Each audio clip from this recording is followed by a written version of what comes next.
strike with her claws is all it takes. Full of nuts. He's drilled 1,000 holes into this dead oak tree. It's just too tempting.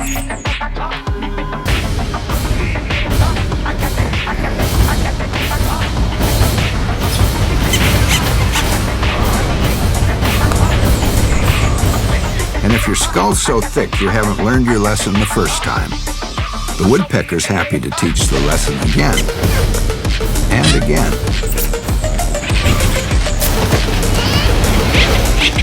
Until you do.